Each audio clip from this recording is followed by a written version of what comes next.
elbow number 7. And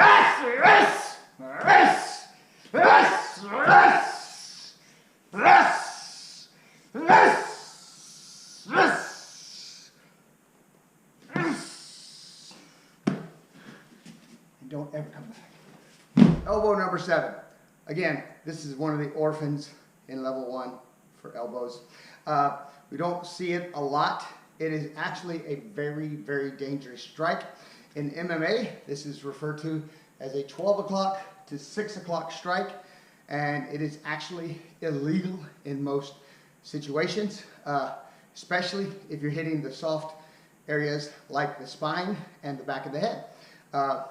In fact, Jon Jones in his career is undefeated except for one where he got disqualified because he hit a guy on the back of the head after beating him up for several rounds, but the guy couldn't continue, and so technically Jon Jones lost that fight, if you care about UFC and that kind of stuff.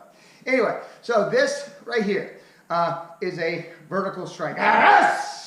Very similar to a hammer fist, where I want to use everything that I have versus just my arm, just my elbow. I want everything connected to this entire structure.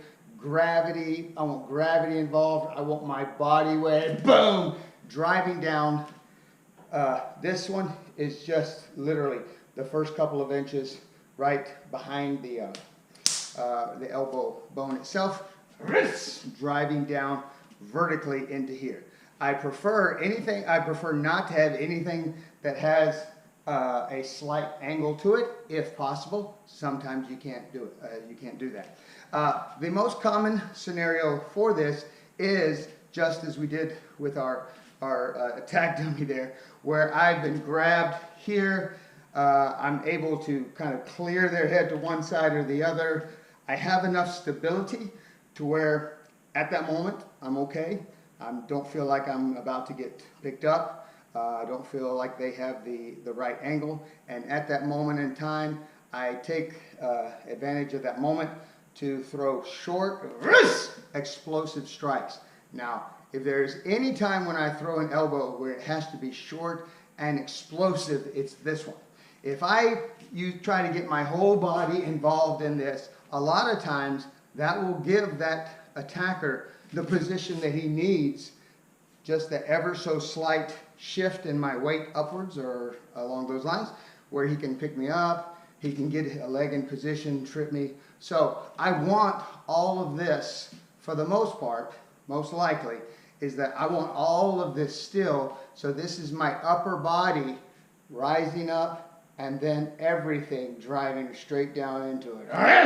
Notice that I can often get a really good runway for this because there's nothing happening up here. All the activity is going down here. Notice that on the way down, my entire body drops. It stays vertical, it stays straight. I want everything to line up. I'll even take the hip and the knee and drive them towards the middle. This is where I want all this weight going. So let's do 5 on each side, and then you can practice it on your own.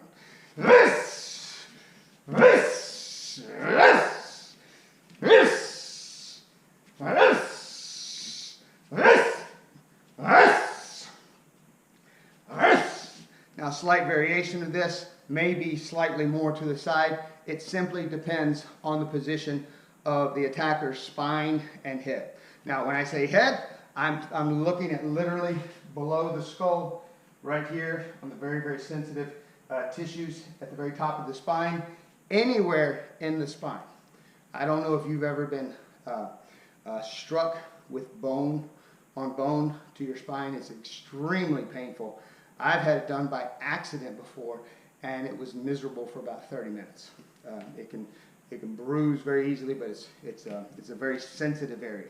So if by chance the head was over here, this happens a lot, like in the UFC, someone's up against the cage, and instead of here, it becomes more this.